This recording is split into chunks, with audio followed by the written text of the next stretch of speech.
Hello and welcome from the First United Methodist Church in Phoenixville, Pennsylvania. The music you just heard is was played by David Bryant, who's sitting right here with me. It's called "He Who Would Valiant Be." It's a setting that would be very familiar if you were British, to a hymn, which is a poem by John Bunyan, not Paul Bunyan, but John Bunyan, from A Pilgrim's Progress. We're working on a project together with, well, anyway, I'll get to that another time. But the point that I'm just about to make, or making very poorly, is that a church musician does a lot of work behind the scenes, not just at the keyboard. And you will see that there's a laptop involved here and a lot of research, an occasional Red Bull. Yes. And it involves skills that you probably just don't notice that are all in the background. And one of those other skills that is needed is to be a little bit of a publicist sometime. So, for instance, say that he were having a concert on October 3rd, a Friday night of some sort. Um, Dave, say that you were going to do that and maybe that it had something to do with Baroque music. Absolutely. What would you want people to know? Okay, so there's a concert of all Baroque masters, Handel, Bach, Scarlatti, et al. It's on October 3rd, Friday evening. At 6 o'clock back in the parish hall, we're going to do an hour or so lecture demonstration where I'll delve deeply into the pieces, to the history, into Baroque music, et cetera, et cetera. And then we'll take a little bit of a break, and then we'll do the concert in the regular sanctuary at 7:30. So if you're really interested in history, like you're a history nerd, come along at 6 o'clock, and you'll get a little bit deeper understanding of what I'm going to do at 7:30. If you find that boring or just uninteresting, then give that a miss and come in at 7:30, and you can hear the whole concert at 7:30. It's a free will offering, and the proceeds will donate one of the many things here at church that need some donations. And if you're a real nerd about Roman tax law, stick around for the sermon because we're going to go into a little bit of that too. What can I say? Welcome. This passage comes to us from the 16th chapter of Luke's Gospel, beginning at the first verse. Then Jesus said to the disciples, "There was a rich man who had a manager, and charges were brought to him that this man was squandering his property. So he summoned him and said to him, 'What is this that I hear about you? Give me an accounting of your management, because you cannot be my manager any longer.' Then the manager said to himself, 'What will I do now that my master is taking the position away from me? I'm not strong enough to dig, and I'm too proud to beg. I've decided what to do, so that when I am dismissed as manager, people will welcome me into their homes.' So, summoning his master's debtors one by one, he asked the first, 'How much do you owe my master?'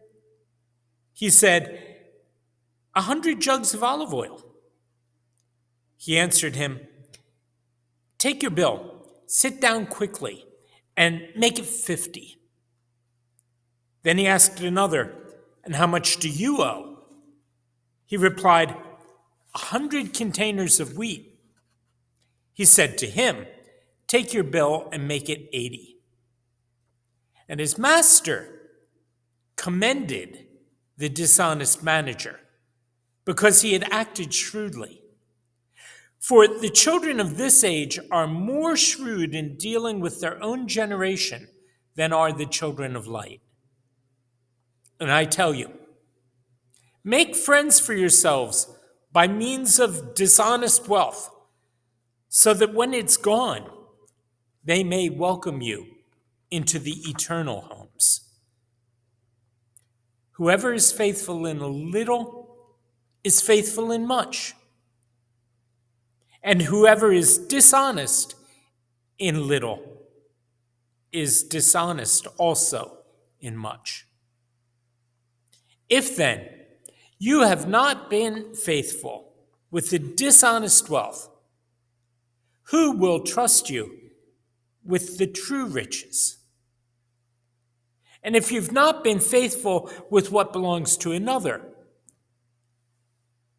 who will give you what is your own? No slave can serve two masters.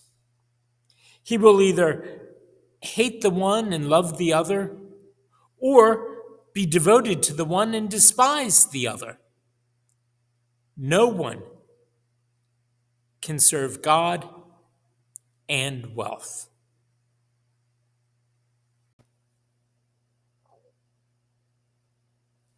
Jesus' entire earthly life was affected from the very beginning by efforts to reform the Roman tax system.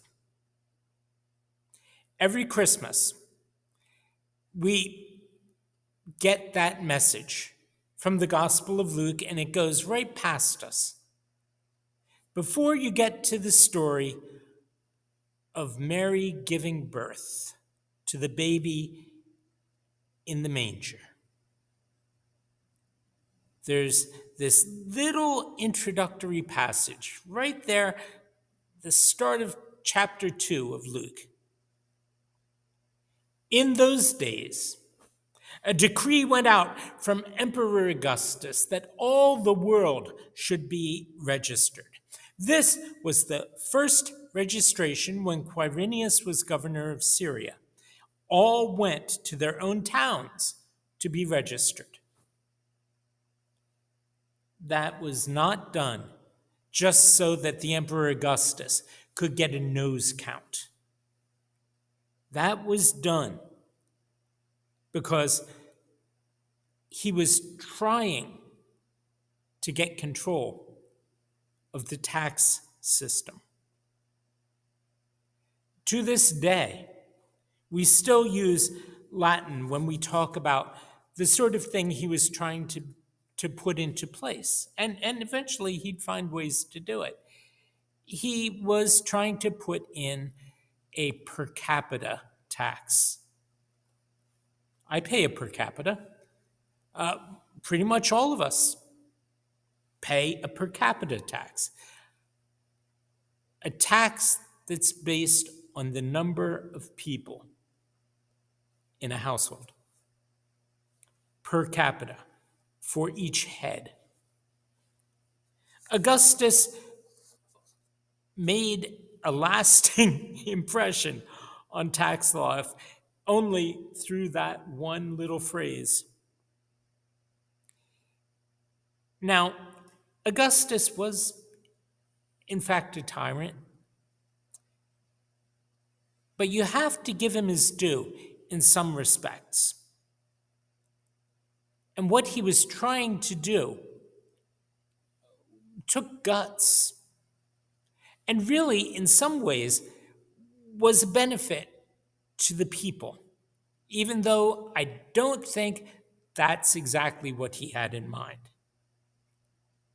Now, this is one of those rare occasions where Wikipedia gives a very good, reliable summary of the situation. It says,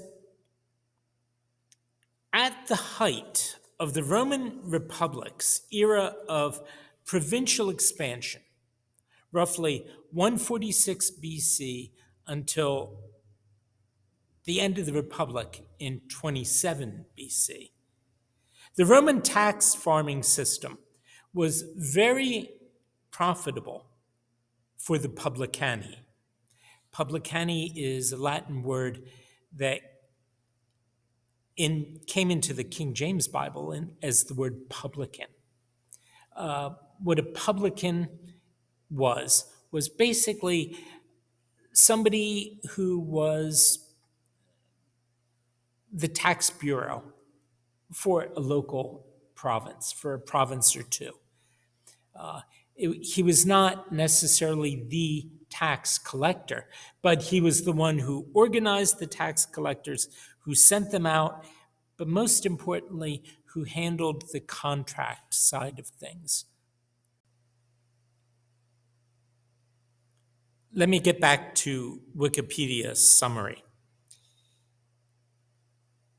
The right to collect taxes for a particular region would be auctioned off every few years for a value that, in theory, approximated the tax available for collection in that region.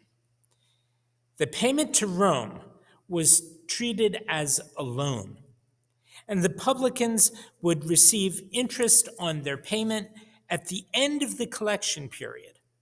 In addition, any excess, meaning over the bid, tax collected would be pure profit for the publicans. The principal risk to the publicans was that the tax collected would be less than the sum bid. You get the idea.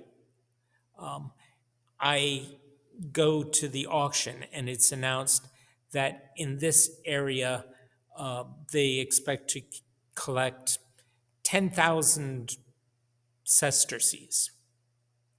And I bid 9,000 sesterces for the job. If I do it for that 9,000, that the extra, they get the 10. I pay 9. But if I actually collect 15, which is where it comes in,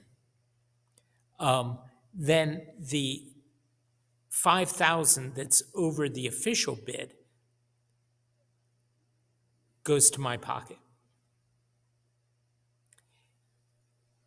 And maybe a little bit more here and there. Because it isn't always clear how much is really coming in. The system created an atmosphere where there was a lot of corruption. And in fact, when you look at it, the system depended on there being enough corruption around to make it a lucrative business, to make it attractive. You don't want to put out these contracts and have nobody bid on them. And one of the advantages that you would have if you were doing this is part of the contract would be that the local military officials, Romans, would back you up if you needed to enforce payment. And that could be enforcing payment on an entire village or on a wealthy landowner or on just a bunch of small people, one way or another. You could seize property for non-payment. You could lose records of payment and demand it a second time. If people did not pay, you could seize their families and sell their children into slavery to cover the bill. It was a system people did not particularly care for, to say the least. And here's where Augustus, with his census, comes in. He probably did not care anything about what this was doing to the people. But he did care about what it would do to his own finances and the financial system of the empire, because they were pressing people and pressing them to the point where tax rebellions were breaking out. They broke out around the time of Jesus' birth in Judea and in Syria. And if there is a situation where the military has to come in, they've got to be paid. And now you've got the taxes not being collected and extra cost to have the army do its thing. And when you kill people off, that means that there's going to be less revenue coming in over the next few years until somebody else steps in to start farming the land where villages have been decimated. It is not good tax policy to have a corrupt collection system. It's just bad. But it's hard to enforce tax reform when the people who are in charge of these things are also the ones who benefit from the status quo, from no reform, from things staying as they are because we know how to work this. And the system that's set up is really hard to change. The dynasty of the Herods, who exercised local control around Judea and a little bit up into the north, had already worked out their ways that they were profiting from the old system. And even when it had officially been abolished, it continued that they found ways to play off their Roman overlords and their Jewish subjects against each other, all to their own profit. So now, with all of that in mind, let's go back to Jesus' parable. This is about Jesus, after all. In this parable, everybody is working the system. All of them. There was a rich man who had a manager, and charges were brought to him that this man was squandering his property. So he summoned him and said to him, "What is this that I hear about you? Give me an accounting of your management, because you can no longer be my manager." How did the rich man become rich? We don't know. But he knew enough that in this system that was going on, he had to be ready and aware of what could, and in this case, was actually happening. He had to keep track, and he was doing it. He had his ear close enough to the ground that he could listen and find out what was going on. There was no presumption of innocence here either. He told him he was fired, flat out, even before he got a final accounting. Now, it's interesting, the word audit is also Latin. And facing that kind of an audit, the dishonest manager knew that he was stuck. And he knew that he would be, well, he knew he had been caught. And if he was going to cook the books, he was going to do it in such a way that there would be some sort of protection for him in it. He was going to not be able to cover his tracks, but he would be able to implicate other people. They were all involved. And if he could get other people involved in this, a couple things would happen. One, those that made a little bit of money off the system in this way would have some gratitude toward him. But it would also mean that they might have to keep quiet about other matters that maybe they knew about. It wasn't much protection, but it was some. Again, the landowner was no idiot, and he heard about what the manager was doing and called him on it. And all of that seems straightforward in any such situation, even one as corrupt as that. But here's where there's a weird twist that Jesus throws into the story. He says, and his master commended the dishonest manager. Commended him because he had acted shrewdly. Doesn't let him off the hook for the original embezzlement. But when it comes to this part,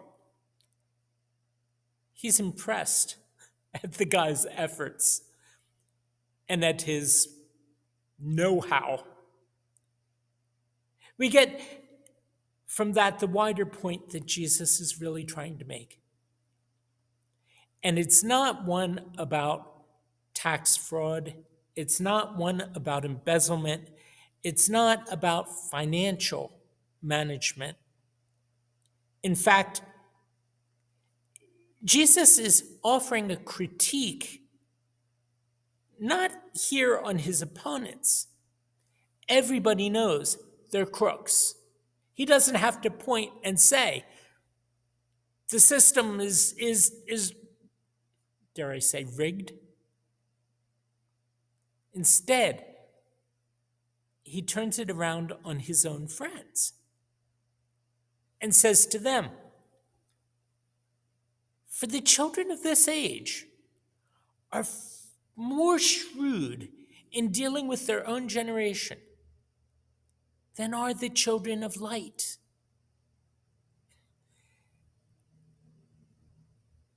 You have to admire, if you will, not for its immorality, but just for the sheer creativity that some people put into doing something wrong. And imagine, if you will, what would happen if they would just put the same level of effort into doing what is right.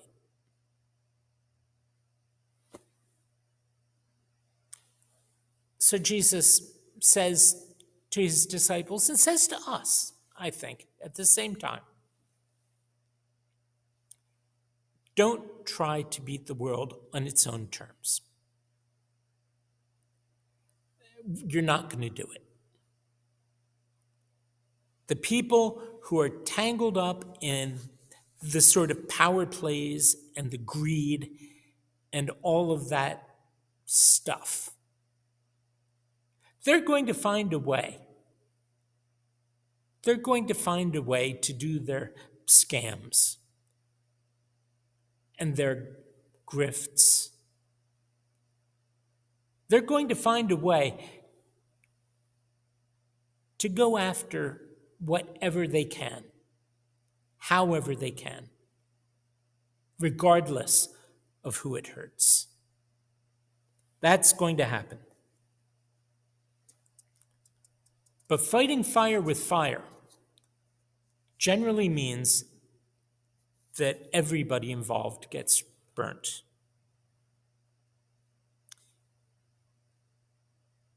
So use what creativity you have, but use it for good. And use it well. And just think what can happen then. Now, this is not something huge, but it's something that's important. The example that I'm about to use. A few years ago, in our area,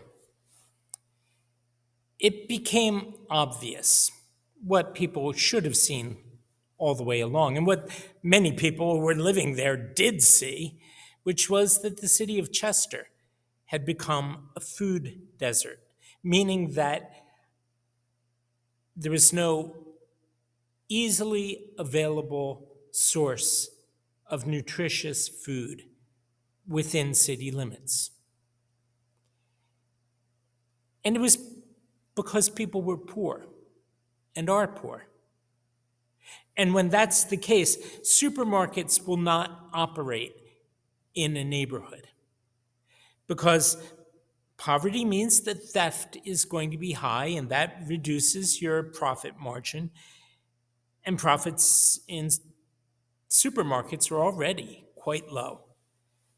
Corner shops and convenience stores don't have room to carry a lot of stock. And so the shelves and what you see there may be what is there. And they cannot keep the prices low by buying in bulk. There would be no place to put things. And certainly, there's no room anywhere for fresh vegetables or produce.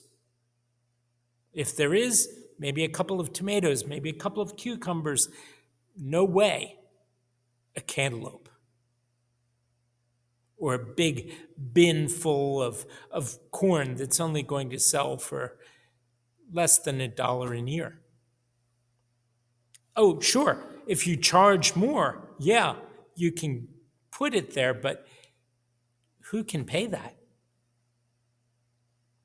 And so churches in neighboring towns around Chester in southern Delaware County, they realized that they were not going to be in a position to change the corporate policies that were affecting what was going on within Chester.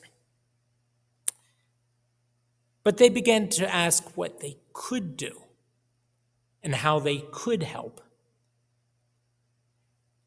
And after some brainstorming, local clergy went back to their congregations. And this was a multi-denominational effort. They went back and they said to people, in places where things were a little bit better off, not necessarily greatly better off, but at least somewhat. And they said to them, look, if each of you out there in the pews who puts in a garden every summer, if you are growing tomatoes on your front porch or in your backyard, as many people do, would you be willing to put in one plant or two plants that are not for you, but for somebody else? So that whatever tomatoes appear on that vine can go down to help somebody in Chester. Or if you are in that highly unheard of situation where you have suddenly more zucchini than you know what to do with, would you be willing, instead of making a lot of extra zucchini bread, to take that and send it down to somebody in Chester?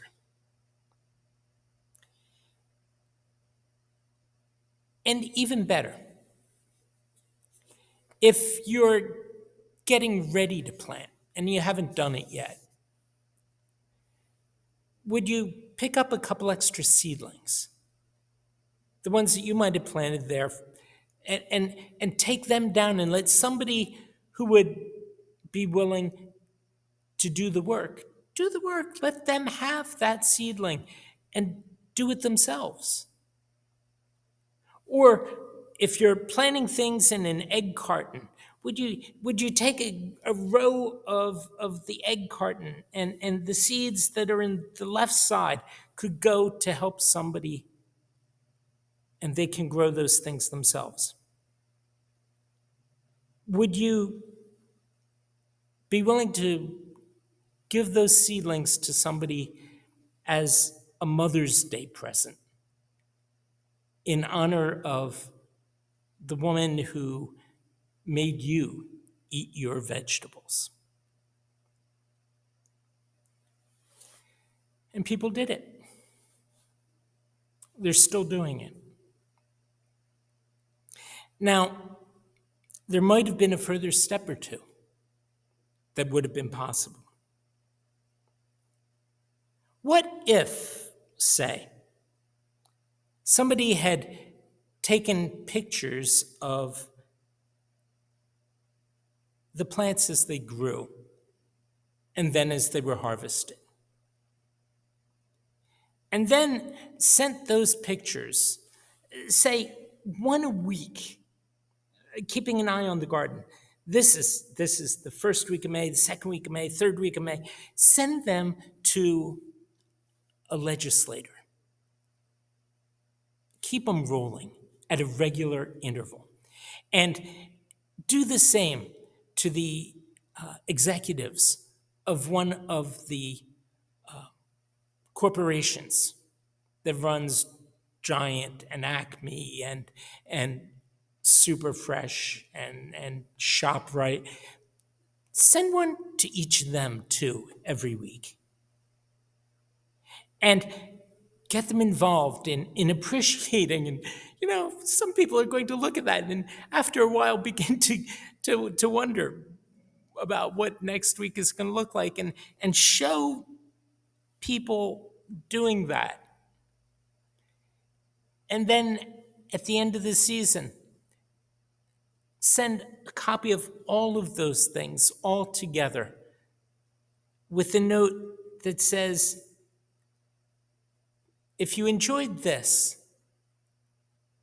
ask yourself where people are going to get this kind of vegetables in January and February.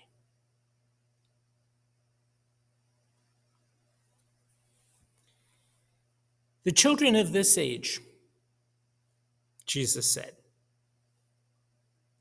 are more shrewd in dealing with their own generation than are the children of light. Or are they? After all, they follow a Messiah whose refusal to accept the earthly authority that was offered by a tempter's hand showed up how empty that offer really was. The Messiah that refused to play by the rules of the world, that said might makes right, and that the powerful inherit the earth. He pointed the way to a kingdom that is far more everlasting and far more widespread, far more influential, and far better loved than any empire the world has ever known. The Messiah we're talking about was one whose suffering weakness and whose actual execution on an imperial cross assures his followers of eternal life and a life with him who once was dead.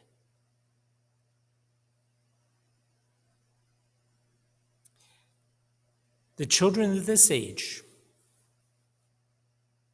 are more shrewd in dealing with their own generation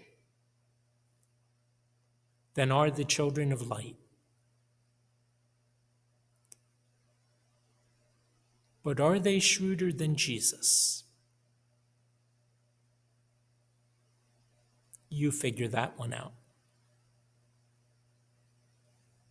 Amen.